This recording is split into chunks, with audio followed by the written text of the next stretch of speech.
Hello, you're listening to ReedyGeeks, a Walt Disney World podcast. My name is Andrew, and I'm joined today by Pop Century Public Relations Manager Sean. Checking in. And the King of Mouse Kings, JJ. Spoiler alert. Thank you for using my proper title. Feels really good. If you have a good title for my co-host after listening to today's episode, please send in your ideas to readygeeks@gmail.com. In today's episode, the Geeks react to the park announcements from this year's D23 event.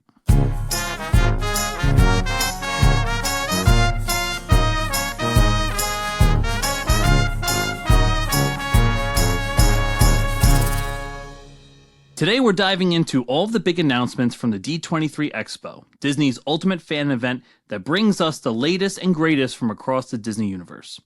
For those who may not know, the D23 is the official fan club of the Walt Disney Company. And the Expo is a massive celebration held every 2 years, where Disney reveals exciting news about upcoming movies, TV shows, theme park attractions, and more.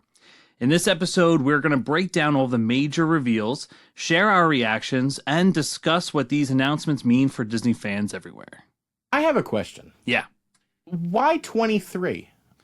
That's the year the company was founded, 1923. Okay. For some reason, I always think of the parks with Disney and years, and 23 never made sense. So many people have asked me, why isn't it D24? Because it's right. 2024.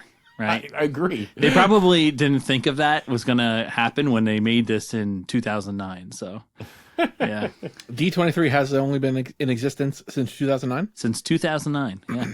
And it's every 2 years? Every 2 years. I thought it was every year. Okay. I think there's like a smaller expo that maybe isn't D23 related, but they have in Walt Disney World on the off years. So, yes. Yeah, because I remember that's how we got two different blue skies of maybe spoilers of something that gets announced officially at D23. Yeah. And D23 is always held in Anaheim. Yeah. And this year we got a lot of big news. I mean, overall, great show, especially for Disney World fans. Mm-hmm. I think we got a lot of stuff that we needed. A lot. We need it all. Yeah. Even more. We always want more, but we got a lot of stuff. It was actually really good. I was going in with my hopes and expectations fairly low, and I think it paid off. Here we go. Soar into tower. We are ready for takeoff. Look alive. So why don't we start by going over what was announced at D23? Yeah, I think that's a natural place to start. I think we need to start in the same place that we end. So let's start with some of the smaller stuff at Magic Kingdom, work our way around the parks, and then circle back to Magic Kingdom. Sounds good. Okay. The first thing was announcing the new nighttime parade. I don't think we have much to say about that. Not for us. I'm actually really excited about this. Of course you are. Well, I remember as a kid, the nighttime parade at Magic Kingdom, like it was a big deal, you know, and there's got to be, I like when there's another reason to stay later at the park other than just fireworks, because the parks like have a completely different atmosphere at night, and it's good to experience both of them, parks during the day, but then also parks at night. So I'm actually really pumped about this. I mean, I'm more excited, of course, about other announcements that were made, but I do think that Magic Kingdom could use a nighttime parade. This is finally putting into the grave the electric light parade that happens. Unless it's that. From the 1970s. The We know you light wanted parade. it back. The music of it, the specific music is playing in my head right now, and I'm thinking of the big green like dragon that goes along in the lagoon. Oh, no, that's still going to be there. I mean, that's not the parade. That's just a boat show that happens at the Polynesian. Oh no. and the Grand Floridian. The whole lagoon. But yeah. to me, it's the thing that interrupts my endless shrimp. Sink the ships. Sink the Sink the ships. The bottom of the lagoon. That'll transition us well into our next point here, which is the Pirates of the Caribbean bar. We can't say bar. I feel like we can't say bar. Yeah, It's a lounge. It's a lounge. It's not a bar. It's going to be a bar. But I'm excited that the Magic Kingdom is further leaning into allowing people to consume alcoholic beverages within the confines of their boundaries. Is that are we making that assumption? Yes. Yeah, it's going to be alcohol. Yeah. Oh yeah, I think this is the first real bar in Magic Kingdom. I think this has an Oga's Cantina feel. You can't bring stuff out. Maybe you go in and it's themed Pirates of the Caribbean. It's got everything, floor to ceiling, Pirates of the Caribbean, but you're not going in there and taking stuff to go. Yeah, You're sitting down. Who knows if there's food or not, but it's definitely another step towards just being able to have a beer in the Magic Kingdom. It's Trader Sam's or Oga's, but the spin is pirates, and there's gonna be a fun talking parrot and whatever other. There's gonna be rum. Yeah, there's definitely gonna be a drink called like "Why is the rum always gone?" and it's just gonna be some kind of rum punch. So, do you think it's going to be a full bar in the sense that you could just order whatever you want? Like, I want a gin and tonic, or No, I don't. vodka soda. I think that it's gonna be a limited menu, just like Oga's, where they're controlling what you order, what you have. You're not going to be able to go in and order, like you said. You're not going to be able to go in the bar and get a vodka tonic. There's going to be a menu. It's going to be very controlled. Yeah. So then I'm really less excited about this because I do not like pre-made drinks at all. It's not necessarily pre-made. It's just that there's a strict menu and they're going to adhere to it. I mean, Oga's has a bunch of beers on tap on their menu that you can get. Gold Squad. I just don't think that it's going to be a bar you can walk up to and just order an espresso martini. I want a to-go counter that you can. I don't think that. That's not going to happen. I don't think you'll ever see that in the Magic Kingdom. No. I don't think it needs it. No. I think if you put 2 or 3 bars strategically throughout the park that are heavily themed and a place to escape the heat and have a drink or two and then leave, I think that's really smart and kind of what they should be going for. Yeah. I like a kitschy themed bar. I like Trader Sam's. I'm not afraid to say it to you, Shobi. I like it.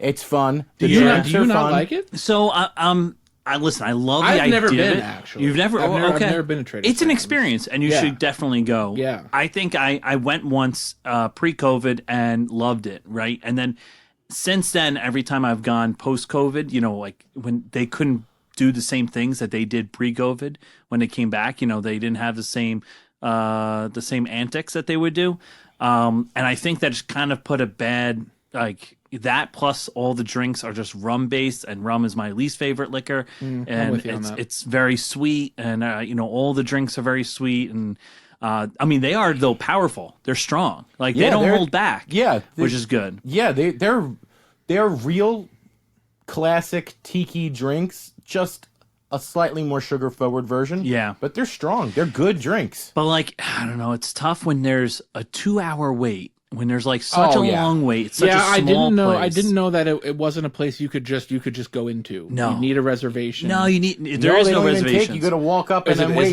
Is it okay? So people get there an hour ahead before they open just to make sure that they get in right away. Yeah, it's probably one of those places that it's hard to get into unless you're staying at one of the Magic Kingdom resorts, because if they tell you come back in 2 hours, it's pretty easy to go back to the hotel room. Yeah. When we were just there, we tried to go in, and I didn't know it was you couldn't just go up to the bar. But so I do like the idea, and I love that type of atmosphere, and I like tiki. It's just the drinks just are just a little too sweet for me, and I hope that they brought it all back. But this is the last time I was there. I was I don't know if I need to come back here. If it was bigger, maybe too.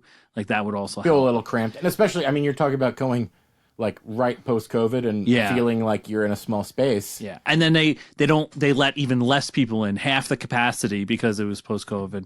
And I mean, think about this. This room was Polynesian's arcade before they made it into a bar. There was just arcade games in there. So that's how small this area is. Noted Trader Sam's hater, Andrew. I think I'll take one of those newfangled trolleys down to the drugstore soda fountain and meet the boys for a cold sarsaparilla. So speaking of bars, let's head over to Epcot, where we found another bar announcement. Lounge announcement. Oh, guys. sorry, another There's a lounge announcement. We just want a bar so bad. Yeah, Guys, when we will should they- open a bar. When will they stop and call it the lounge? Call it the lounge. Just that's the name of it. The lounge, a bar. So this is Spaceship Earth Lounge. Did I do that right this time? Okay. And I'm excited. This was the sponsor. Yeah, space. so talk to me about where this, because I read this, I heard this, I have no idea what this is about. Where is this going? You know, in the exit part of Spaceship Earth where there's like, you can see the pictures and there's like that room. It's above that. Okay. Yeah, and there's a way for someone who's in the lounge to get onto the ride, and so there's like a door that goes to the loading and exit area. The exit area. Yeah, the exit area. Okay. So this is the space, as I think someone just said, for the sponsor space. And so each one of these rides, original rides in Epcot, had a sponsor. And to entice them to sponsor the ride, they were like, hey, we're going to have this lounge area for you and your executives, that when you come and see your pavilion, you can go there, have a drink, have some snacks there, things like that. Apparently the view is awesome from there, and that this seems to be the replacement for that weird building that got canceled. Oh, so you're going to be able to rent this out? Maybe, or that they'll have like fireworks viewing parties or something like that, where this might be the replacement for that rooftop park that never was. It's funny, like I've heard stories about this place before from other podcasts or other YouTube channels or things like that, and I just always picture like a slightly larger closet, right? But like the same type of things that you would find in there, like maybe a mop and broom or an exposed beam and darkened, because how many of these companies are still sending executives to their pavilion space, and I just figured that it fell into disarray. No one from General Motors has been here in a while. In a really long time. Well, if they let ReedyGeeks sponsor a ride, we'll be there all the time. Yeah, we'll live there. I'll never leave. Yeah. We'll be able to, They'll have to kick us squat. out. They're gonna be like, we're gonna have to like write it into the contract. Don't let us leave. I'm pretty pumped for this too. This is cool, and I think this, will this be just a general lounge that anyone can go to? Because the only lounges that we've seen so far are DVC lounges, right? I don't think this will be a DVC lounge, but I also don't think it'll be anyone can at any given time walk up to it. I think that there will be, much like the Pirates Lounge and Oga's, there will be some sort of either reservation based or wait period that you have to. It's not just going to be a bar you can walk up to, but I am happy that Epcot seems to more and more just be leaning into the alcohol. People like to go there and have drinks, and I think that's a good thing. And there's no problem there. It's fun. Everyone loves Epcot for the World Showcase, and this is just another new place to enjoy yourself and have a drink and in a new space. See some great views. I tend to agree with you that in the beginning it might be, but I think pretty quickly this place will be not as hard of a high ticket item. Oh no, I don't think so at all. I don't think it's going to be a high demand area, but I don't think it's going to be at any given time you can walk up belly up to the bar and just get a drink. I think there'll always be like kind of like a wait, or I guess we'll see. Yeah, it's kind of like Space 220 has their bar, but you still have to wait down on Earth first, right? And it's like a long wait. Have you been up there? I have, yeah. Okay. Yeah.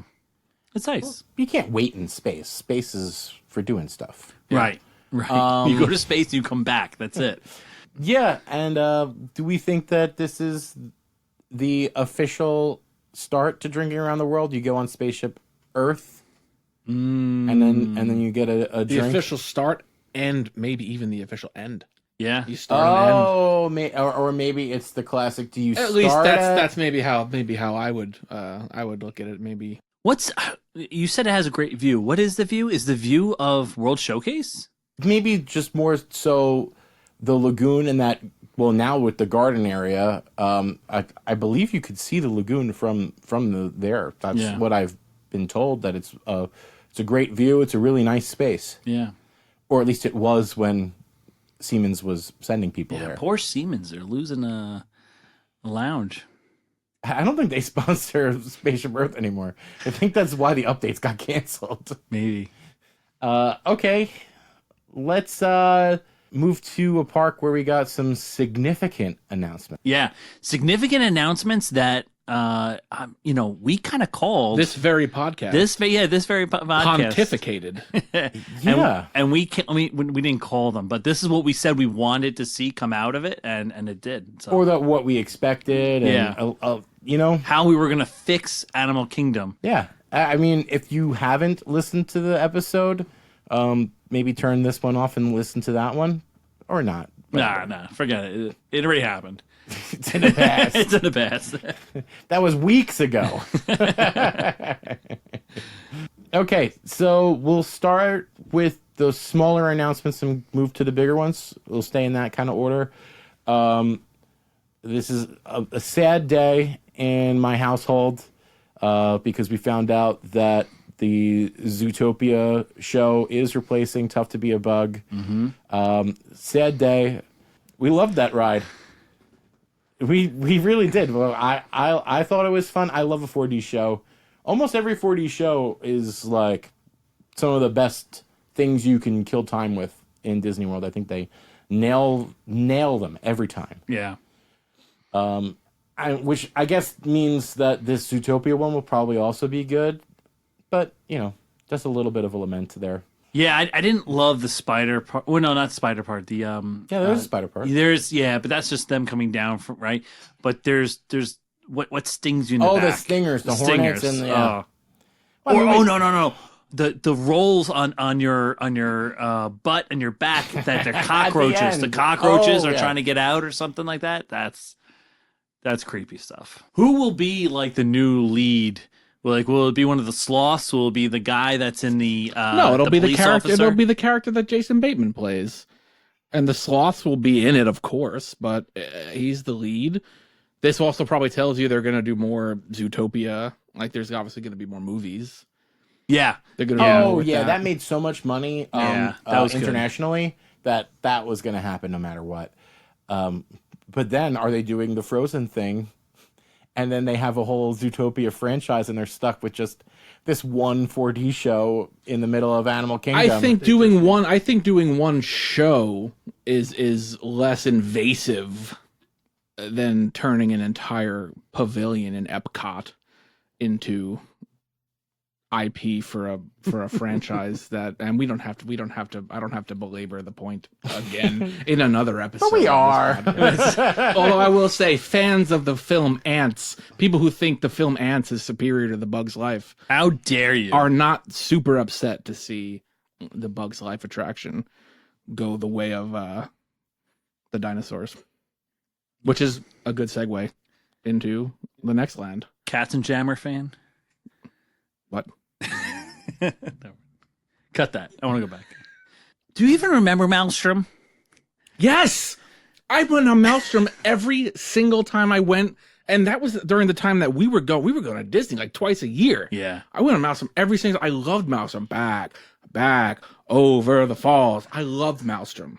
It's hurting me right now to even talk about it. Man. That is... It just wasn't that good. No, of course it wasn't good. But I've said before that part of what I think makes a lot of the old Disney rides so good is how campy and corny they are. You don't just always have to change something for IP. I will agree that though that the corniness of rides and shows kind of have gone away. Like, I want the old dad jokes back. Yeah. The 90s had a lot of corny rides. We need less Snark and Rascals. So More corn. We need more corn. More We're corn. Americans. We're like Nebraska. Corn, baby. We need more corn. Disappear!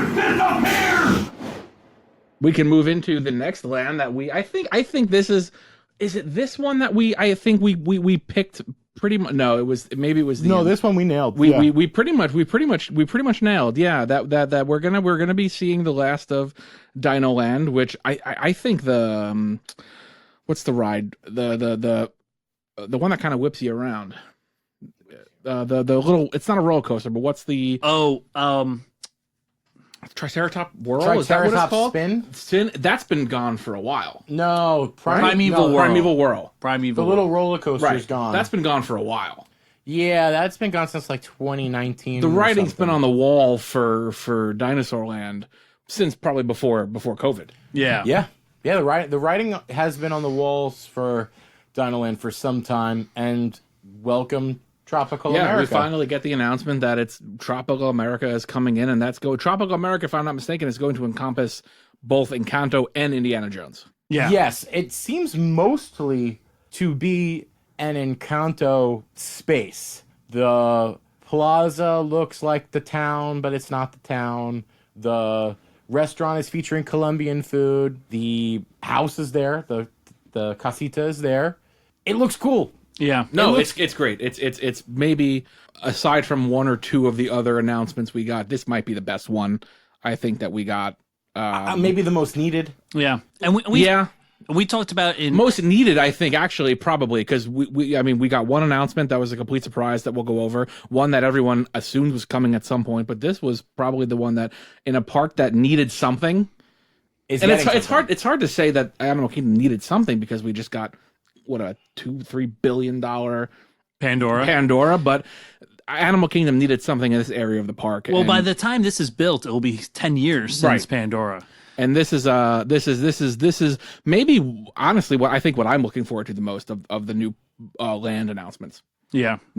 Well, I think it does look great. And we've talked about before how Tropical America is. I think ReedyGeeks agrees that it is an appropriate land for Animal Kingdom. As long as there's animals, which they made no announcement of. I'm okay with that. I'm okay with it. There's no there wasn't any animals in Dino Land area. I know, but well, there were dinosaurs. There's a reason for that. Well, yeah. The movie Jurassic Park is not. They're extinct. It's not a biography. But when Animal Kingdom was first set up, half of the park was going to have half the park was going to have animals, and the other half of the park was not going to have animals. Dinosaur Land and their futurist, fantastic, mythical beasts, and extinct beasts. Yeah, right. So like those were never going to have animals, so I'm okay with it that if this doesn't have animals. But it's kind of weird that you're gonna honor a region of the world and then not put animals in it. But it would be kind of a silly announcement to make, though, at D23. That there's going to be animals. Oh, there's going to be animals at Animal Kingdom. What's the Tim Robinson? Oh yeah, there's motorcycles. Oh yeah, there's animals. That was the big announcement at the end. Oh yeah. Oh, there's animals. That would be hilarious. All right. Well, okay. So then there should. I agree. You changed my mind. There should be animals. Let's make it animals. So the next one we have is how they're also putting in a carousel into Tropical America. Looks like it is big, beautiful, custom made, animal inspired. Maybe these are the animals. These are the animals. Yeah. A carousel. That's nice. I didn't see this. This is happening. That was announced. Yeah. It was a very quick announcement, and they made a little bit of a big deal about the Imagineers, like, I guess, sculpted something. There was some sort of weird thing that hyped up the quality of the animals that will be on this carousel. Mm-hmm. Is that they're going to be very interesting and beautiful to look at. Maybe they'll be mythical beasts. Maybe. I can see that. Yeah, maybe. Ride a dragon. maybe some sort of Aztec or Mayan inspired mythical creatures. Which leads us a little bit into an attraction coming to this area that we've all kind of assumed for a while was coming, but it was never formally announced, which is Indiana Jones. Yep. Yeah. We've been hearing that. I've been hearing mythical beasts, maybe something that Indy is on the hunt for in that ride. That'd be cool. Just happy that it's not a direct port of the Disneyland ride. Agreed. And it's going to be something new for Animal Kingdom. And if it can fit the theme, like you said, the theme of mythical beasts and things of that nature. Yeah, it's a nice homage to the history of Animal Kingdom. I feel a lot better about a ride that's centered around Indiana Jones seeking out a mythical creature as honoring the history of Animal Kingdom than just blanketly getting rid of a dinosaur ride and putting in an Indiana Jones ride. Yeah. in 2024. Indiana Jones can go in Hollywood Studios right where the stunt 3D show was. You Right. just knock one thing down and put the other up. Yeah. Right.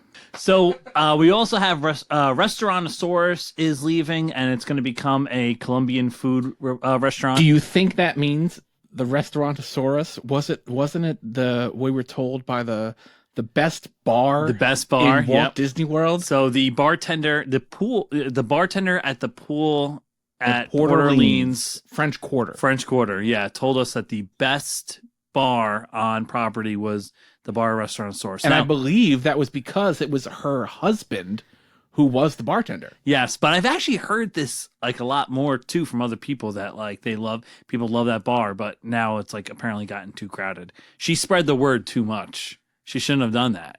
You know. I mean, we could just dox her on the pod. Do you have like a first name and a last name? No, but it was pretty cool when we went in there. I wonder if this restaurant is going to take our idea and make it as though it is the mother in the movie Encanto that is baking the food and is supposed to make you feel a certain way. I would imagine it has to, right? Yeah, I mean, that would be a lost opportunity if they didn't do that. Yeah. And then but we know they are listening to the podcast if the bar has a pull the lever drink. Yes. That would be awesome. We've got somebody's ear. Or just some drink cart like that's around the area. It would be hard to have a drink that has I guess you could like kegerator or something. Yeah. You could pull a lever. Never mind. And what's weird works. is that this Restaurantosaurus is kind of very close to the dinosaur ride, right? So you're gonna have that Colombian Encanto restaurant very close to the Indy ride. Yeah, but it's all supposed to be in the same town. It's all happening in the same area of the world, of the country. Yeah. And like you said, the same town. What they had a name for that town, right? Yeah, I didn't write it down. Pueblo something. Yeah, Pueblo just means town, so. Okay. The more you know.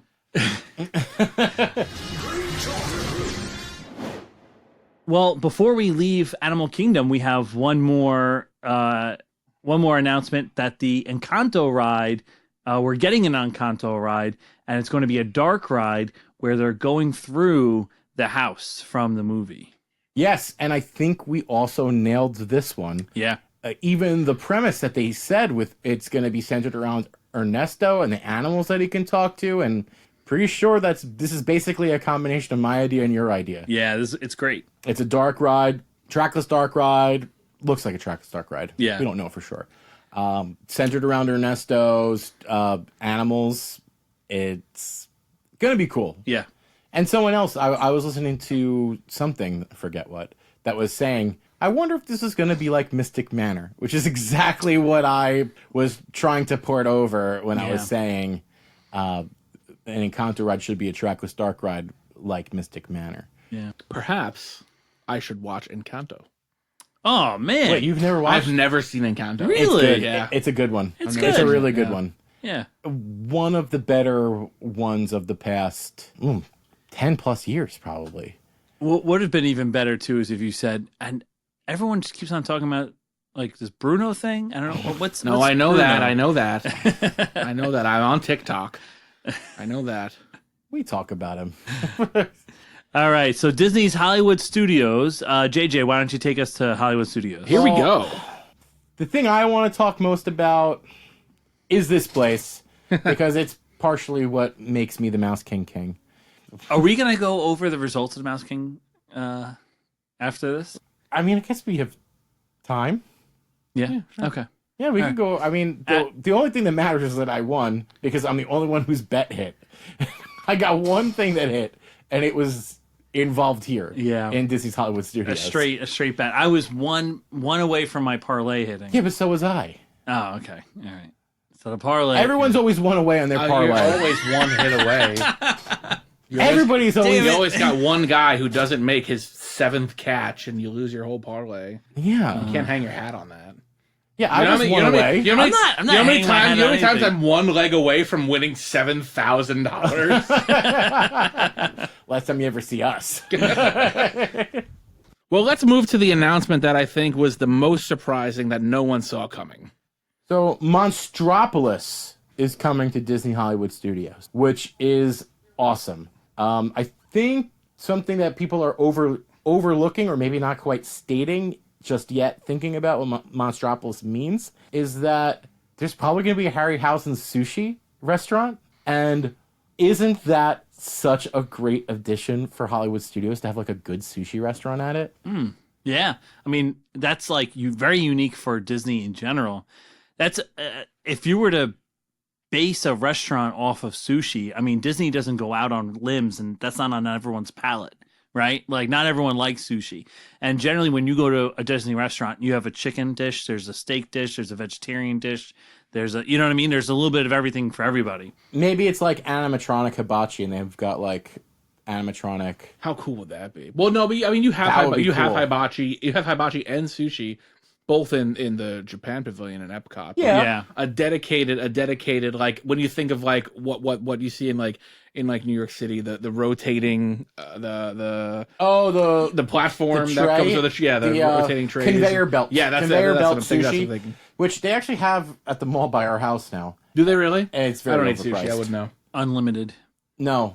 It's like $4 a plate, and it gets expensive. Yeah, really, unlimited. Really... Yeah, It's unlimited if your At the mall. if your bank account's unlimited.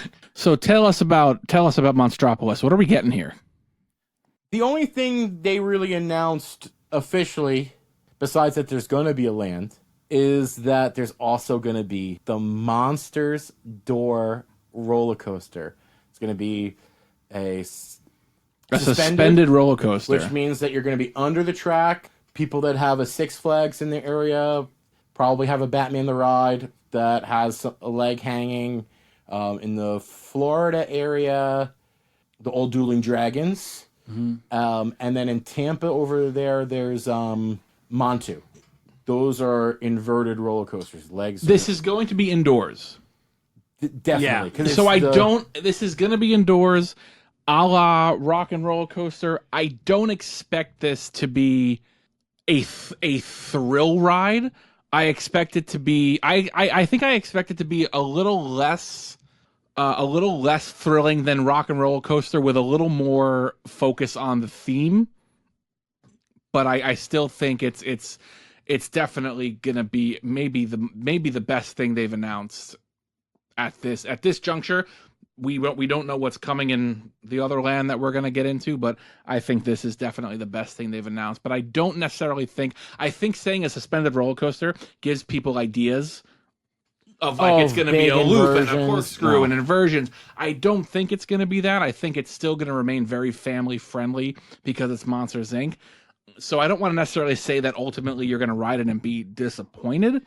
But I think that expectations should be set with how extreme of a ride it ends up being. But I still think it's going to be maybe the most fun ride. Yeah, at Hollywood Studios. I think you're right in that it's going to be more theme forward than like say Rock and Roller Coaster, where you can't see anything really when you're going through it. I think you're going to be able to see the majority of the building, and you'll see all the doors you're going by. But I'm gonna put it more towards like in Harry Potter, Escape from Gringotts, where you are It's not the same ride mechanism, but the fact that you go somewhere and then you stop, and then there's a little scene that plays. You're gonna go into a room. You're gonna go through a door. You're gonna see a monster interacting with a child. Yes. Yeah. It'll be something like that, I think. Yeah, I wouldn't be surprised. Yeah, if it's like, I mean, both the Harry Potter roller coasters, Hagrid's. Yeah. I think it's not gonna be quite as epic as Hagrid's because Hagrid's is long and big, and Gringotts is probably a better analogy because it's short. Yeah. I wouldn't be surprised if this is a short ride, but very impressive. And you stop for those scenes, right? Right, you stop for a scene, and then you whip around, you do something, and then you stop again. Yeah. I just hope that they don't use screens as much as Gringotts does. I mean, that's sometimes like but that's a one and done for me during the day. What is it? My big complaint, but a screen. It's my biggest issue with screen. The new rides is just it's all screens. That's why I don't love the Remy ride. It's screen after screen after screen. But I don't want to be negative about this because I love the Monsters Inc. franchise. I think this is going to be so much fun. I agree. I think it's going to be so much fun. So long. It's a good one. I've never seen the sequels. Oh, well, there's only one. Monsters U is great. Yeah, it's really fun. It's a worthy sequel. Pixar tends to have sequels they care a little less about than the original. Well, I don't know. Toy Story, they kept that going pretty well. Yeah, because I think you can tell when Pixar likes a franchise based off of Toy Story is sequels.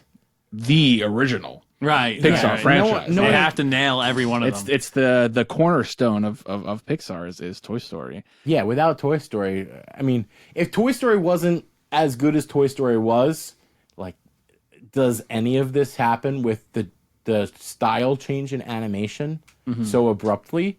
Right.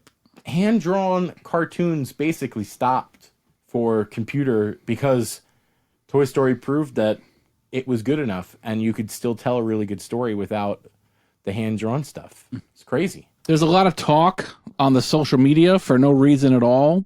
People assuming that Disney's Hollywood Studios is going to abandon the Muppet Land for Monstropolis. Don't do that to me. Nah, it's not going to happen. No shot. My household lost. It's tough to be a bug. We can't also lose Muppets 3. No shot.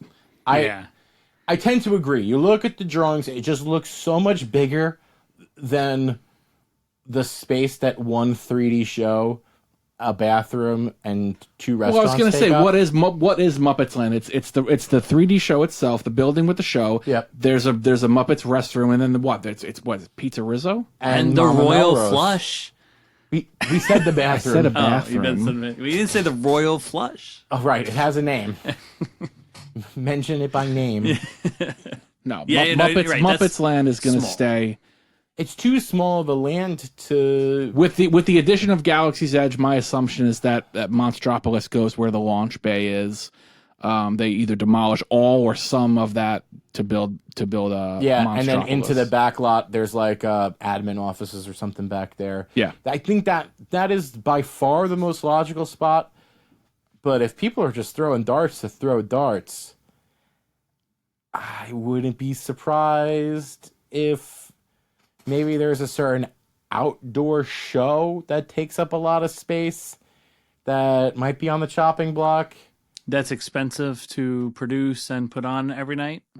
That they run multiple times a day, and you could save a lot of money by opening something that everyone in the park will still like. Well, multiple times a day. We're talking about two things here. Yeah, we're talking about two different. We're talking about the beauty. We're talking about the Beauty and the Beast show. Yeah, as well as the nighttime spectacular next to it. And spectacular, I think, is doing a lot of work there. Spectacular. The nighttime show, Fantasmic.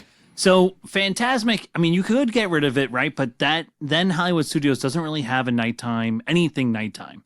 Well, they have that little projection thing on the theater. I guess it's actually kind of fun. Yeah, but beyond that, there's not much else going on at night, right? So, but it's also very popular. Like it is very popular. The fact that they do 2 showings of it. You know, if we had to Mouse Kings this, I would bet on the opposite of Fantasmic's amphitheater and the water aspect of it. I would bet heavily against it being what is sacrificed to build Monstropolis. But if it came out that is what was being done, I wouldn't necessarily be surprised nor upset. I just don't think Hollywood Studios is quite yet ready to abandon their only nighttime. I think I'd just take whatever the highest payout was. Just hope that it is. Spoken like a true degenerate. Yeah, I agree. It's probably Launch Bay. But if it's not, I mean, the writing also is sort of on the wall for the Indy show, right? There's going to be an Indy ride in a different park. Do we need Indiana Jones right there? But they've kept Star Tours for so long with another Star Wars whole land in that same spot. I don't know. It's hard to say for sure, right? Like what they're thinking. But it could be some of those. It could be some of those show spaces. I kind of like, the indie idea actually, because if you are gonna put more indie in Animal Kingdom, then you don't need it there. But also like a stunt show, we don't need it. You could just Google and look up YouTube, how to do stunts. I thought that closed so long ago. No, it's still there. Yeah. So maybe it also eats into. There's that little like bar thing next to it, and maybe even Backlot Express, the quick service. Yeah. So if you take those three things, maybe that's what it is. And I'm sure the backstage area of that indie show is huge because it's got to house a plane and pyro and all this other crazy stuff. And the courtyard for the animation courtyard does have the Disney Junior stuff in it, which is pretty popular and is a really good Bluey tie-in. Like if they were to bring anything, if they were to bring Bluey to the parks, you would put it there. And Club 33 is over there, in that same area. Is it? Oh. Yeah. No, well, then that's a done deal. They can't take away Club 33. This is going in the launch bay. This is going in the launch bay area. But that's where Club 33 is, right by Launch Bay. Are they gonna make a new? Are they gonna rob from the rich? How dare they? No, they're not. Money, please. Okay. Do we want to keep talking about Monsters? Do you want to finish off and head back to Magic Kingdom, or do you want to say a sentence about how poorly you did at Mouse Kings? Oh, all right. We'll put this in here. Yeah. So the episode right before D23, we did a prediction show for D23 where we took a recurring segment, Mouse Kings, and made it the whole episode.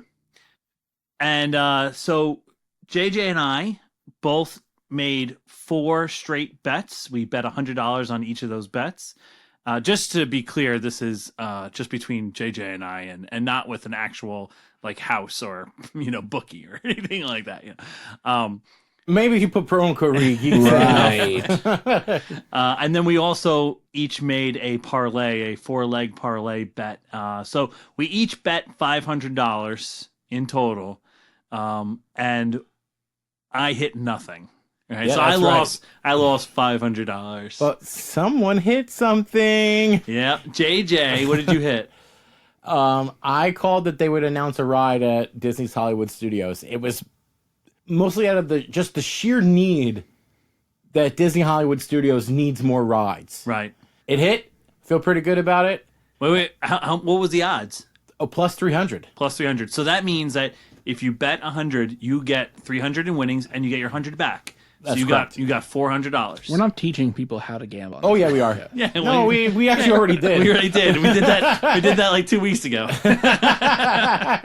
We already did, and we'll probably do it again next time I do one of these. This segments. is a reoccurring segment. Where have I been? So you got $400 from that, but how much did you end up spending? $500. Yeah. So we both ended up losing money. So the house always wins is the lesson that most people want to take, but. You know what? Maybe next time the odds will be my favorite. What I gather from this is there were no winners. There's just one person who has a little bit of a bragging right. Oh, yeah. No, he's definitely the king of the Mouse Kings. I am the Mouse King, and there is no denying that. But, and just to be clear, there was no actual money transactions and gambling involved. It was all fake money. Phony. That's money. correct. Where'd you get that Disney dollar? Oh, that's what we should have done. $100 Disney dollars. Just like a Disney gift Still card. real. We can just there used to be Disney used to have actual dollars, Disney dollars instead of Washington. It was a picture of Mickey. And they were you could go to any Disney store and buy Disney dollars, sell them. And... I had those for a long time, and you know what? I probably got rid of my last Disney dollars drinking around the world when we went in 2010. I probably used them. I probably bought a cantaloupe with it. If you had to return something, they would always ask you, "Oh, do you want cash or Disney dollars?" And then I think What a scam! I think my brother, who was like in middle school, returning something, was like, "Oh, I'll take a Disney dollars." My parents were not happy. Okay, so now that we have officially crowned JJ as the Mouse King, I'll be a benevolent leader. let's head back to Magic Kingdom again, where we are going to end the D23 announcements with some big announcements. And the first really big announcement that we're going to make, that we're going to go over here, is the Cars ride that's going into Frontierland. Well, it's not just a Cars ride. We're getting Cars Land. We're getting some sort of land based around cars. So I don't think it's two Cars rides. right. I think that whole area is gonna have Cars vibes. I think my prediction is going to be that it's still Frontierland, and they're going to still call it Frontierland, but it's just going to have two Cars rides in it, and it's not going to be like titled Cars Land or something like that. It's not like a Cars Land, you're in Radiator Springs, right? And this isn't going to be Radiator Springs. Right, because if you name it Cars Land or Radiator Springs or something, then really the only thing in Frontierland is what? Big Thunder Mountain? Not even. I mean, you'd cut it off because Cars Land and Tiana's would like. But that's what I'm saying. The Frontierland as you know it would just simply be Big Thunder Mountain Railroad. It would be the Country Bears, really. That'd be it. It would be like that facade of buildings. Yeah. And that's it. Which is so hard to change. Right. Yeah. But I think they're going to keep Frontierland, and they're just making cars fit Frontierland rather than... Yeah, it's going to be some Cars-ish town. Wouldn't be surprised that if the town does well that we get a Cars 4 in that town. Oh, right? yeah, that would be a good idea. Wait a minute. I love that idea. So this looks like a pretty cool ride. It's not the same ride as that we have in Disneyland. Has that been confirmed that it won't be the exact same ride? Yeah. He said a new ride. And it's based off of like a rally race because it's going to be more off-roady kind of vibes. Cool. Yeah. And the town that it's in seems very Colorado. Hot springs, streams, tall mountains, very interesting. I'm sure the mountains will help put this ride both indoors and outdoors. And fit the theme of existing Frontierland. Yeah. Yeah. Also, I mean, Colorado is right next to Utah. Utah is what Big Thunder Mountain, the architecture is Bryce Canyon in Utah. Mm-hmm. So Colorado's right next to that. It works. Yeah, it's going to be exciting. I'm guessing it's still going to use the same ride system as Test Track because, like, I don't know, how else do you do cars? Unless they have some sort of technical advancement. Yeah. This won't be a roller coaster. This won't be a dark ride. This won't be a trackless ride. I think you're following the same premise of the ride style that is Test Track, and the Radiator Springs ride in Disneyland is basically Test Track. It's everything Test Track ever hoped and dreamed it could be. Oh, absolutely. It's the better ride, hands down. Yeah, GM wishes that was Test Track. But I think you're probably seeing the same thing here with you're going to be racing other cars that are in the same party as you. You're going to have that kind of competition ride where, as like in Radiator Springs, you're always racing the car that's next to you. And I think it's going to ultimately be in the same vein as the ride that's in California Adventure, but it'll have its own fun new spin on it. Yeah. Agreed. And then they also announced a second family-friendly Cars ride next to it. Didn't say what it was. I would, if I was a betting man, and we know that I am, I would probably say that it's, possibly something very similar to Luigi's Tires or the Mater thing that already exists in Cars. Yeah. I think when they mean family friendly, they really mean that there won't be a height requirement, that anyone can go on this ride. I'd have a hard time believing that they'd put a Cars ride in Magic Kingdom and have it That be kids couldn't ride. And have more than a height requirement be like an indicator of if this is appropriate. Yeah. Right? Like they're not going to put some crazy intense Cars ride in. No, but I think the rally is going to have a height requirement. Even if definitely. Even if Test Track has one, and it's just a car. And or all of the mountains have one, right? Most of those are roller coasters and whatever. Yeah. So restraint wise, I mean, it's all for safety purposes. Right. These heights, yeah. Right. Okay, so then because we're getting this Cars area, this Cars Land in Frontierland area, we are going to be saying goodbye to Tom Sawyer Island. Cue in sad music here, right? No, happy music. Happy music. Rest in pieces. And we are also going to be saying goodbye to most likely all of Rivers of America and the Liberty Bell Riverboat. Okay, rest in peace, Liberty Bell boat. I mean, put her somewhere else though. Dry docker, like the Queen. What is it? The Queen Mary? ship, the Queen Mary. Yeah. Dry docker at the Port Orleans.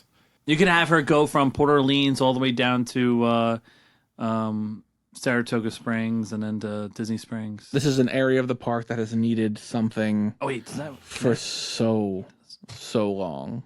Yeah, agreed. This Tom Sawyer Island has been dated. I think since it's insane. I was a kid. I think it's insane that Tom Sawyer Island has survived as long as it has. Well, because it's water. It's tough to change at. That's true. You know, there's probably even more than just the draining of it and filling it in. But that's all man-made. They filled it. They can drain it. It's like a pool. Yeah. You can fill in a pool. Yeah, oh yeah, and they did that in Disneyland even when they had to make it shorter for Galaxy's Edge. For Galaxy's Edge, right? Yeah. There's been a lot of backlash about this online. We've been very tame. A lot of people are upset, and we're here to tell them to get over it.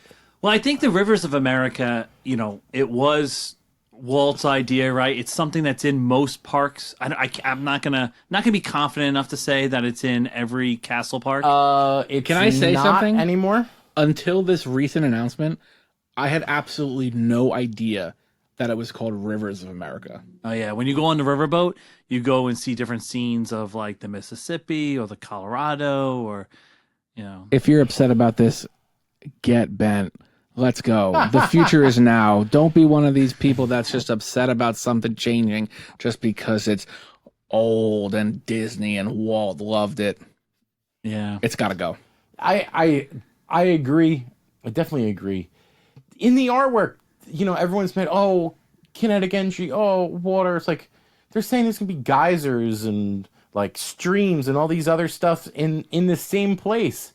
That's cool. What? Like, let's be optimistic and hopeful here. People don't like change, right? I know, but they nailed the first Cars Land so hard. Why is it going to be any different? And not for nothing, Magic Kingdom is Disneyland East and always has had the same land, most of the same lands. Kind of mirrors it, right? Yeah. New Frontierland gives it a distinct identity that is not Disneyland. We're also 12 years removed from the last expansion at Magic Kingdom. Yeah. New Fantasyland was 2012. So we're ringing in a sort of a new era at the Magic Kingdom with Tiana's Bayou is now open. Mm-hmm. And we're getting a new expansion. We're getting two. We're going to cover another one. We're getting two big expansions at a park that hasn't had an expansion in 12 years. And a lot of that expansion, it was a redo on having that facility be able to handle the number of people that go to Disney World. It was a big expansion, and it works in the park, but it wasn't like that earth-shattering or exciting. We're talking about new Fantasyland. Yeah. So like a New Fantasyland would be the Ariel ride, the tavern in the back, Gaston, Be Our Guest, Be Our Guest restaurant. Yeah, Be Our Guest. Yeah. Which all was a replacement of Toonland. Yeah. Toontown. I gotta say, I really do. I mean, I don't go on the boat. I don't go to a boat. I don't go to Tom Sawyer Island. I probably will do it next time I'm there, just as one last time. Well, second time, I guess, but what I do like is especially at night, the look and the aesthetic of the river. And, I like going on those like boardwalks that go over the river. Getting close. Yeah. The closer path to the water. Yeah. Like it's very nice. And the ambience, it is a relaxing. Yeah. I've never done that. I don't know.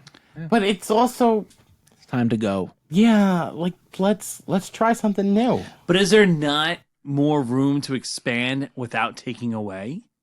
Not necessarily. But why? Like, but it doesn't matter. I'm just trying to get in all thoughts here.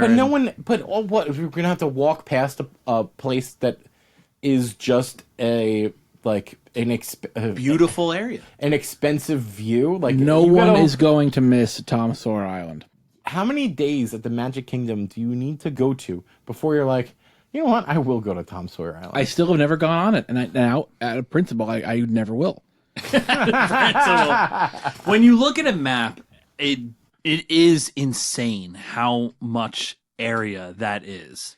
And the waste of area. And it's not like tucked in the back corner. It's in the middle, it's almost in the middle of the park. Centrally located. Yeah. The fact that it exists makes Thunder Mountain a long walk. I don't know. I think this is a more efficient use of space. Magic Kingdom could benefit a little bit from having more rides. This is a good thing. This is going to be a good thing, and I hope it's so good that even the people that are upset about losing a good view can shut up. Calm down, Rover. I was only kidding. All right, so then let's go on to our final announcement, and that was that we are getting a Villains Land. I believe, I don't know, did we get that it's going to be Beyond Big Thunder, or was that confirmed that's Beyond Big Thunder? I think there's no other area for it. There's no other area really it could be. I mean, it might be part of depending on how big the Cars part of Frontierland is, it could be part of Tom Sawyer Island as well, but I guess that still would count as Beyond Big Thunder. Yeah.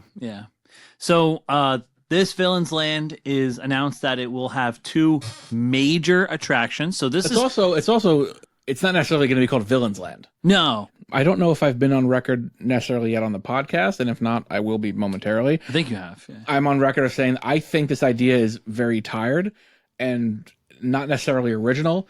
I think this has just been something that it's basically been fan fiction, something that fans have been clamoring for years with no real substance.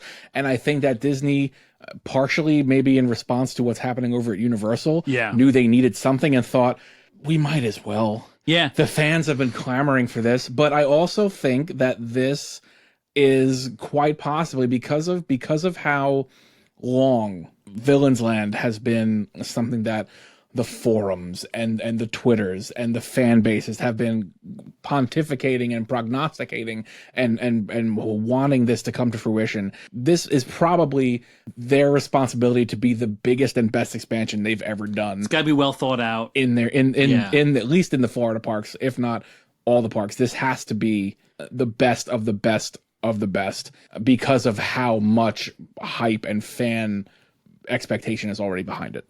Yeah, and so you mentioned Epic Universe, and Epic Universe is going to have their own like Monsters Land, right? And so I think this is a little bit of an answer to that. I mean, this has to be better than their Monsters Land. I mean, their IP monsters are like, Frankenstein's monster, right? And like that's pretty much it. Well, Dracula, no, it's all of them. Yeah. Okay. It's all the classic monsters. All the classic monsters are Universal. So it's Mummy. It's Dracula. I have no idea. Yeah, I think that we're a Disney podcast, but I think that Disney has the better IP for it. I mean, certainly more beloved. Monsters, villains are classics, but do kids going to theme parks care about classics? I can't imagine kids in 2024 going to a theme park really wanting to ride a Dracula ride or a Frankenstein. I want to meet Frankenstein. Ride. I think there's. Yeah. It depends how they do it, but I think that Villains Land could be regardless of what my current opinions on the idea are, I have faith in them doing it, that they're not going to phone it in. I think this can be and has to be the best expansion, and that counts Galaxy's Edge, that counts Toy Story Land, that counts whatever, Avatar. I think this is going to be and has to be the best expansion they've done thematically, ride-wise, food and dining. I think this has to be the premier expansion. I think you're correct. In Disney World. I think you're correct. I think this is also maybe the most important expansion. Like, they've basically made a statement by putting this at the end that this is the anchor of this expansion that basically encompasses the immediate reaction to Universal Studios saying, guess what? We have 3 gates now. Epic Universe is coming. I think they knew that they couldn't make it. They couldn't necessarily make it a 5th gate. There's not enough there.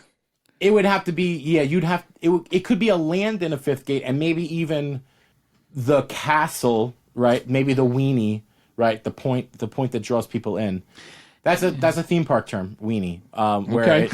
It's actually something that Walt invented. Okay. Walt said that every land needed a weenie, and it's something that it's actually about like how you can distract your dog or like lure your dog over to you with a hot dog. Yeah. So that's literally what it's a reference to Walt. You can distract me with a hot dog.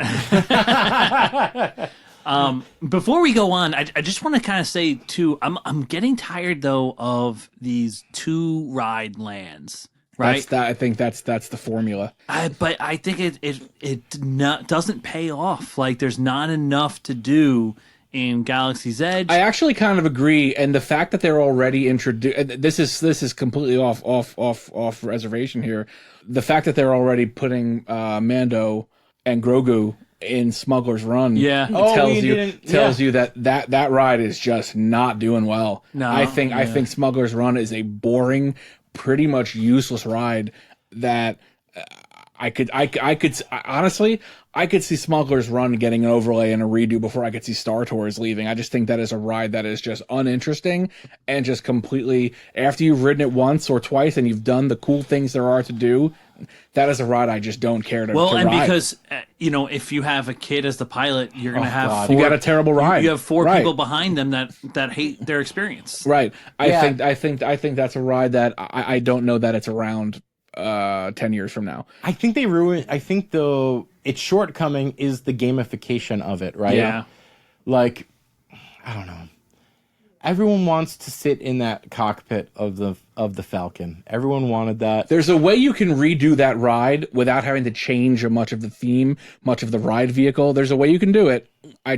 What's there now, if I never rode Smuggler's Run again, I wouldn't be upset about it. Right. I would ride Star Tours again 3 or 4 times before I would go back on Smuggler's Run. Star Tours also just change every time. You can keep updating Star Tours with new scenes and new adventures and new storylines, and it is what it is. It's a fun ride that jerks you around a little bit, and you see C-3PO and you see all the scenes from the new movies and the new TV shows.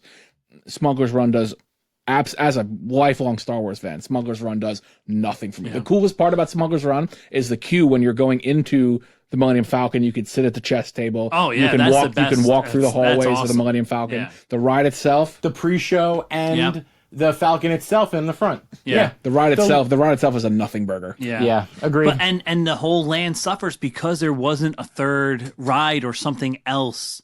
You know what I mean? Like, I just all Pandora to needs something else. Like, you go there for the ride and you look around and you're like, okay, and then you leave. Like, but when as a kid in Fantasyland, you could stay in there all day. There were so many things to do. Every new land is and Villain's Land is going to be the same way. It's going to be a premier attraction, and then not even a 1A to 1B. It's going to be an A and a B. Yeah. And the B is always a little more tame, a little more family friendly. Oh, I actually think it's going to be 2 A's. Well, that was so. I when we started this segment, I pointed out they said 2 major attractions. With Cars Land, they said it's going to be a attraction and then a family friendly attraction. But they said this one is going to be 2 major ones. So I'm thinking it's at least both of them have a height requirement. That's why I'm putting it there. Like, I wouldn't be surprised. Yeah, One of them for sure has a height requirement. If smaller aviators don't measure up to the height indicator on the seat, just put the belt through the loop in the center strap before buckling. Nice work, pal. Hey guys, I know this has been a little longer than we usually go before we go into a more fun segment, like usually a game, but it's actually not going to be game time today. are you saying that the rest of this hasn't been fun? I've been having fun. Why? Okay. I've had fun. Good. Well, that's all that matters. Just us three. So instead of the game, I have a prompt that I think you guys can put some input in, and maybe the listeners can give us some feedback and see what they think. Are you guys down? Yeah. Sure. Okay, I'm going to try to do this prompt in the style of Josh Tomorrow, as if I'm on the stage of the D23 Expo. Imagine a world of mystery and darkness, where only the most devious and sinister thrive, where heroes are captured and banished, and villains reign supreme. For the first time, we get to see, hear, and feel their stories from their perspective. Maybe we will learn if it is actually good to be bad. Coming sometime in the next 5 years, maybe, an immersive, full-scale Villains Land will lurk beyond Big Thunder Mountain in the Magic Kingdom. If you dare, share your thoughts on what the two major rides that were quasi-announced at D23 should be. Ooh. Okay, guys, so the prompt is, they announced, sort of, 2 rides, major rides. What do you think those rides are going to be? Andrew, do you want to share your first ride? Okay, so my first ride is going to be. I'm going to go with the lesser ride. So I have a ride A and a ride, I guess ride B, but it's really like AB, right? I think these are going to be 2 big rides, but this is the lesser one. So this one I'm thinking is going to be a dark ride, and I think this might actually be the second Mickey Mouse driven dark ride, or ride in general, right? So you are either you are Mickey Mouse or you're following Mickey Mouse, and he gets caught up in this problem where he's going through all the layers of the villains. Because there is a problem with having Villains Land, is that we have so many good villains, and you're making a general land, like a very generic land. So how are you going to put all of your beloved characters into a ride so that you can sell their plushes, right? Well, this will be the way. Mickey Mouse will go into their layers, and then he's trying to escape. And eventually, of course, he does escape, right? But maybe there's something at the end, like they're coming back for Mickey and they might catch Mickey again. And then that's going to lead into a new nighttime fireworks show where you're going to have the villains against Mickey and the good. And then at the end of the day, Mickey wins, the good wins, and we can all go home and sleep comfortably. I have 2 things. One, It feels a little Fantasia. Sorcerer Mickey. well, They're going to be getting rid of Fantasia apparently. that was, it's shades of Phantasmic. Fantasmic. That's what. It's shades of Phantasmic. I don't hate it. Also, I have a ride that's very similar. So do I. Wow. Did we nail this? Is this what's going to happen? Hopefully this is what's going to happen. Well, this Or was. are we just now going to be those people that get mad that our idea isn't the one that happens? If we want to keep with the theme of what we think the B ride will be, because I have an idea of what I think the premier attraction will be, but if we're going with what we think the B ride will be, I agree that they're not picking 2 villains to showcase in Villains Land. Right. It's villains, and I won't spoil it yet, but I think my major attraction is going to focus on one specific villain. But I think that give me a ride that is somehow a mashup of Mickey's Runaway Railway, Yes.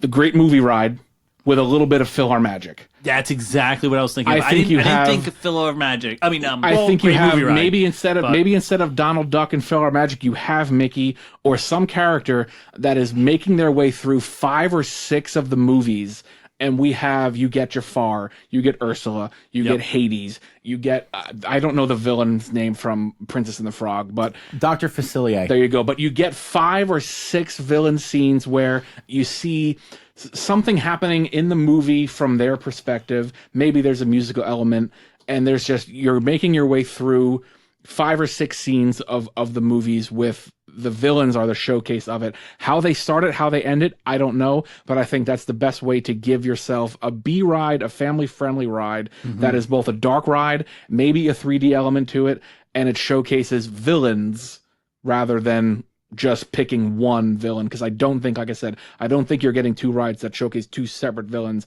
You're getting one ride that is a premier attraction with one villain, and then you're going to get a lesser ride that showcases much more of the villains of the movies that we maybe don't already have in the parks. I will read you my prompt. I have scenarios. It's a fairly fully fleshed idea, very similar to what you guys are talking about. I've called the ride Villains Assemble. Okay.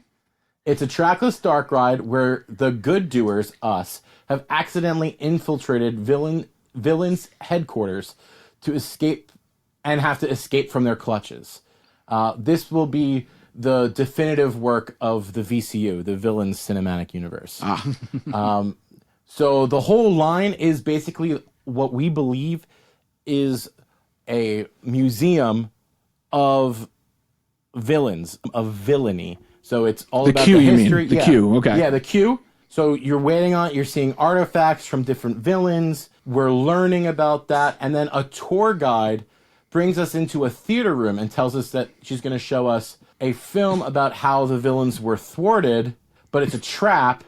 And the guide transforms into Ursula and reveals that we're trapped, and her and the villains will not let us escape because this isn't a museum, it's their headquarters, and we are intruders. Then her henchmen, which are the employees. So this is very like Rise of the Resistant. The cast members. The cast members are henchmen. Yes. But also great movie ride, right? You have Yes, the and great cast movie member ride, yes. turning into something else. Yes. Then her henchmen try to send us to like a holding cell or a prison, but a sidekick. And I put LeFou as a placeholder because I think he's not actually that bad of a bad guy. Because he's like a sidekick and just kind of... He realizes what the villains are doing are bad, and he's trying to help us escape, which then he leads us to a vehicle that we can escape in, and he drives it very poorly and ends up taking us into all of these rooms in the headquarters where the villains are. So his poor... map reading abilities or whatever keeps leading us into these dead ends where we encounter these villains and then have to escape the next one and the next one. I would love to see in this encountering Scar in some sort of graveyard. You get where you're like at a dead end and you see Scar front and center, and then there's like hyena eyes where we feel like really surrounded. I want a Cruella de Vil and her hot rod interaction. Like they're racing you a little bit. Yeah, exactly. Like she's trying to catch us, and then heading towards the climax, we're cornered on a platform, and Captain Hook is there with his sword brandished, cuts a rope which triggers a drop, and we drop down into like a dungeon where Jafar is, and he turns into a serpent to try to end us, but we find some sort of thing that launches us up and out of the dungeon through like a window or something, and we escape to the location where the rest of the sidekicks are that LeFou was trying to bring us to. So the villains are still at large. Pretty meticulously here. The villains are still at large, and that story, again, I want that story resolved in a new nighttime show. Yeah. Which also kind of makes Phantasmic a little bit of a moot point. Like, it's kind of too Phantasmics. Well, this is 2.0 in the sense that like it's what Star Wars should have been, where what you experience in the park has like some type of... I was just going to say, it almost the ride not necessarily being resolved maybe lets a little resolution happen within the actual live experience of the land itself. Right, because if the ride has a real resolution, then what's the land doing there? If the villains are defeated, there's no point of Villains Land. Well, that's why you're escaping. That's why in mine I was trying to escape. That's exact, and that's why we've escaped. That's why we've escaped the villains. Other thoughts, random thoughts for villains area that I want to see. I want to see Disney World's Butterbeer. Disney World doesn't have a signature drink, and I think it should be like a Dr. Facilier potion. Okay, that'd be really cool. It won't be the same as Butterbeer though. No. I mean, like Impact. Oh, right, because it can't be that Impact. Yeah, because unless there's something from a movie that's like really well known, like Butterbeer was big in Snow White's Poison Apple. They've tried that. Yeah, they've tried that before. Interesting. That was good. That was really good. I think that was the more thought out concept of the three, but I think we all kind of nailed it. Nailed the same kind of idea of some what sort of Yep.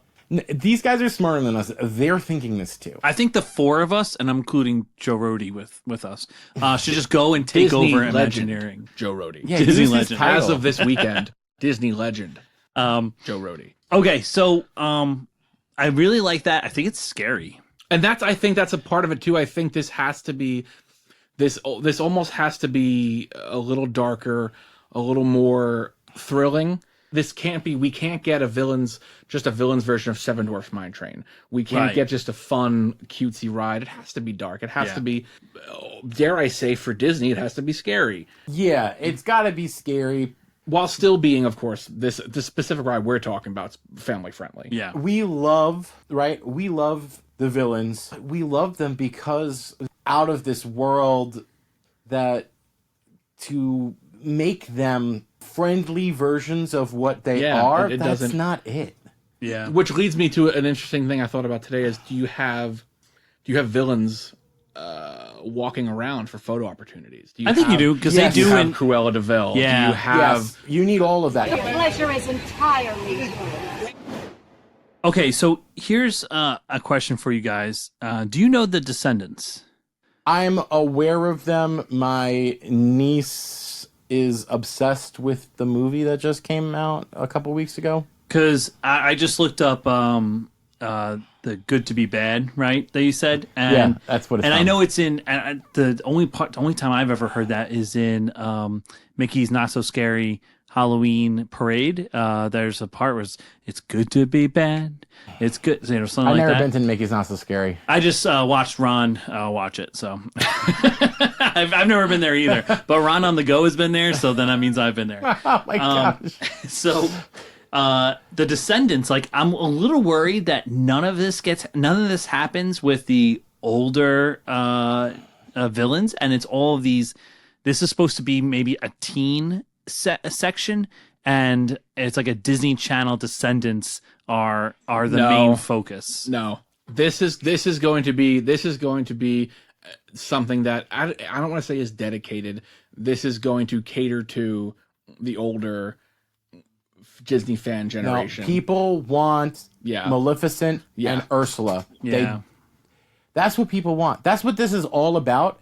If we don't get something big, I mean, also, how fun would like some version of a theater show that Ursula is like putting on some sort of talent show that she's the host of, or something like, and there's like some sort of chaos around it, like, that's fun. Yeah. That's cool. There's definitely a way to incorporate some newer stuff, but I think there will be a significant disappointment if it's not primarily centered around the villains of the movies that we grew up watching. Oh, I think it would be a lot of disappointment, but people. But also think about who are the bad guys. There are people disappointed that Tom Sawyer's Island is leaving. We can't cater to these people. But we are catering to them by giving them these bad guys and not the new bad guys. But also, what are the new bad guys? The new bad guy, like... I don't know the stories. I assumed it was the children of... The bad guy of Encanto?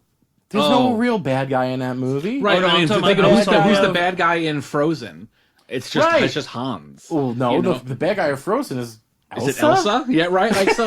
you know, it's. I don't think there should be any worry of what Villains Land means. We know exactly what it's going to be. It's going to be centered around the villains that we know. Yeah, the Descendants might be like maybe a stage show. I've never even something like heard that. of this before you brought it Yeah, up. no, it's a thing. It's a thing. It's definitely it's a big deal. And it's a Disney Plus. But It would have been a Disney Channel if it was in the 90s. It's a Disney Channel adjacent sort of thing.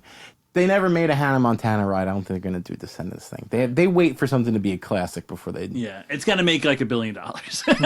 Yeah. Right. How many billion has it made? Yeah. It's still a round down to zero. Yeah, it's right. All right, so let's go with our A's, and I'll start us off. My ride A. I think we all kind of have something like this too. Is there any one of us that doesn't think that the premier attraction in Villains Land is going to be a Maleficent themed ride? Well, yeah, I think it's going to be a roller coaster, but I think it's going to be maybe Maleficent and just like my A, a couple other villains in there. Oh, you think it's going to be part of the multiverse, the VCU? The VCU, yeah. And I think because in the picture, there's clearly the Maleficent. The Maleficent castle. dragon is up there. Right. With And what the looks like dragon. a roller coaster. What looks like vehicle. roller coaster track. Yeah, absolutely. Right. Down underneath, right? Yeah. And on the top. And on top. So I think would be really cool is if you had a Maleficent, right? And that would be great. But also if we could add in there Hades, right? When you go under, if you go into the underworld, and I just think also Hades is such a great villain that Underappreciated villain. So underappreciated, yeah. And I also think you could throw in there Jafar, and I just hope somewhere in Villains Land has Cruella. I just, I love the character. She's classic. Cruella. Yeah. So my roller coaster has those four in it, in some form or another. Yeah. That's what I would want. My idea is it's purely Maleficent themed. Agreed. And I think that this is Disney's opportunity to give the park something it doesn't have, and that is a true, fully thought out thrill ride. I think this is Disney's opportunity to give Disney World its Velocicoaster. Give us another suspended roller coaster. Yep. Maleficent themed with the dragon, with the fire. Give us something that rivals what is probably one of, if not the best attractions at Universal Studios right now. Give Disney World a full-on thrill ride roller coaster. Around the dragon. So it's a nod to Beastly Kingdom, the attraction that never was, that kind of became Dueling Dragons. Yeah, I did. Yeah. I love it.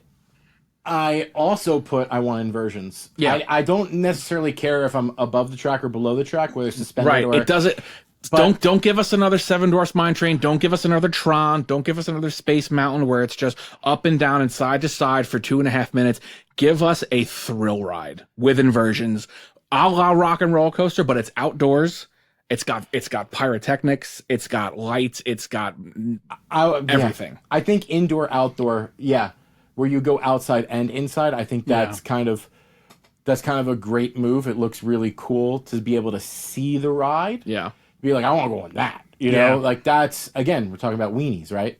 You see it. You see people zooming around, flying upside down. And you're like, I'm going towards that. Yeah. I tentatively also titled it Maleficent's Lair. I want it to be a multi-launch thrill coaster, at least 2 inversions, like evasive maneuver type of inversions, not like a traditional loop-de-loop, like, barrel rolly kind of stuff where it feels like it's a maneuver to, dodge pyrotechnics or some sort of real stakes, right? There's My something at assumption stake. is that Disney will play it a little safer than that, just to make it more appealing to the mass crowd and the mass audience. Yeah, it's going to be a little toned down. I would love it if would love it if they weren't afraid to really push it a little bit and give us something thrilling. Yeah, and I wouldn't mind it if it's like maybe somewhere between, intensity-wise, between Hagrid's and Velocicoaster, or maybe it goes upside down once or twice, but maybe the theme of it involves a lot of that, like, stop, and then there's a scene sort of. Yeah, there's gonna have to be a story that's involved with the ride. There's gonna be a pre-show. There's gonna be things that happen on the ride. But yeah, I'm hoping that they finally We're completely on the same don't page. get afraid to give the parks a real thrill ride. I think it's been a while since we had the Alien ride in Tomorrowland you're right. that scared everybody. Yeah. What is that? Alien Encounter. Alien Encounter. Yeah. So it's been a while since that, because after that, they didn't try anything that was going to be scary. And Rock and 'cause Roller that Coaster failed is so Rock and Roller hard. Coaster is it's a great ride, but it's very fun. It's very lighthearted. I wouldn't count Guardians of the Galaxy as a thrill ride. It's more of a family roller coaster.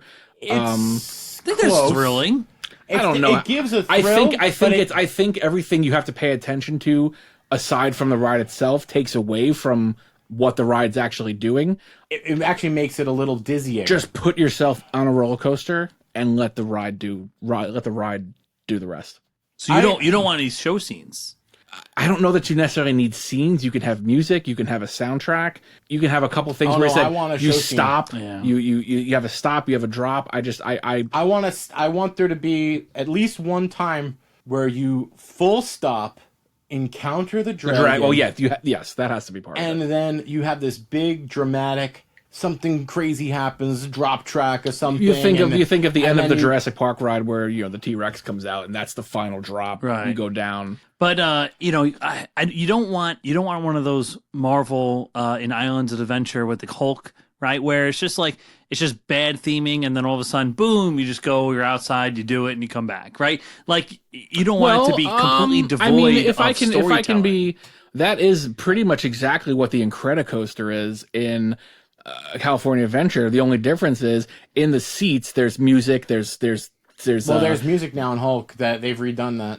I haven't been on it in years, but Patrick I think Stump made the music. Incredicoaster is basically Disney California Adventures version of the Hulk, where you shoot off at 60, 70 miles an hour, but you got Jack and the other kid playing in your ears, singing and talking through it. Yeah, but it's also not near as intense as the Hulk. The Hulk is sure, but that's also Disney's not wanting to make a really push it and make a true thrill ride. So I think they would be doing a disservice if they went that route. And I think it's got to be thrilling, like you said, and it's got to be up there. But I also think that if it's not telling some type of story, and they only have one ride that tells the story of why there's a villain's land, you know what I mean, or something like that, I think that would be a little sad, but.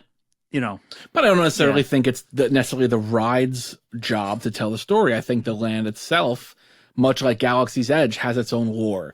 It has its own backstory. It has its own created history. Yeah. That it's not up to the rides to tell you the story. It's up to the imagination of the land to tell you why you're there and what's happening there. And the rides are just part of it. So I hope that the executives at Disney don't shy away from thinking or shy away by thinking are we going to really base this whole land on villains that are 50, 60 years old? No, but I think that's what they want. That's because exactly. I think you're too worried. I think you're too worried about the recent stuff. I don't think they care about that. I think that because the people that are clamoring for Villains Land are all people that are our age, if not older. Right. Yeah, but then those people who are growing up, you gotta aim for Gen Z now. No, you don't. Well, but maybe that means you need to work in some of the more recent villains and give them some lore and some love. Yeah, maybe that means Mother Gothel from Tangled needs. Ooh, that would be a good one. She's love. creepy too. Yeah, I think you could easily also somehow put her in the little Tangled area. Mother knows best. That you have. I mean, there's countless villains, but I think if they just make sure they give a proper nod to what few movies in the past 15 years that they've put out have proper villains and not, like Moana, the villain isn't really a villain. The villain is nature in Moana. Yeah. No, well, the villain is it's actually Maui for taking the heart of Te Fiti. Guess. I mean, but here, like, Yeah. No, you're right. Those don't really have like but classic. there's a lot of those guys. don't have classic villains. Yeah, Tangled does. Tangled as you does. mentioned. Princess and the Frog does. Oh, but off the top of my head, that might be it from the past. That's like, how far 15, back. That's how far back you have to go. Yeah, 15 plus years. Yeah. That's crazy. Yeah, like Encanto doesn't really have a villain. No, not really. Yeah. And neither does life, right? I hope also that they don't. Now I'm getting worried, right? I also hope they don't make a ride that is like Galaxy's Edge's Millennium Falcon ride, Smuggler's Run, where they can retheme it or they can redo it. You know, whenever they have a good IP that comes out. I actually think the worst part of that is the gamification. Like, don't try to gamify. Like, I don't need a shoot 'em up gamified ride in this area. Yeah. Like, I don't want like Jafar spell casting and its web slingers. Yeah. Yeah, that's a good That's point. a bad idea. It's a bad idea. Disney Imagineers, if you are listening, do not do that. We don't want that. No, we don't want another video game ride because they did too good of a job in 2008 with Toy Story Midway Mania. Yeah. Yeah, that's the only one you need. Oh, way to play, everyone. Well, it seems like we are all on the same page for our Villains Land, and that's exciting. Hopefully, Imagineers are listening right now, and we can get exactly what we want. We know they are, but we hope that they can just support us by using promo code ReedyGeeks wherever they can. Yeah. Well, Sean, would you like to take us out? Thanks for listening to another episode of the ReedyGeeks podcast. Rate, review, and subscribe wherever you get your podcasts. Visit all our social platforms at ReedyGeeks. Any questions, comments, or concerns, email us at reedygeeks@gmail.com. We'll see you next time. Have a good night, everybody. So long. This week's Honest Send-Off comes courtesy of Michael from Burbank. If you have an honest send-off that you want played at the end of one of our episodes, please submit an audio clip to us via our email address, reedygeeks@gmail.com. ReedyGeeks, a Walt Disney World podcast, is hosted and executive produced by Andrew Shopee, Sean Murphy, and JJ Hefner. Music and audio engineering by JJ Hefner.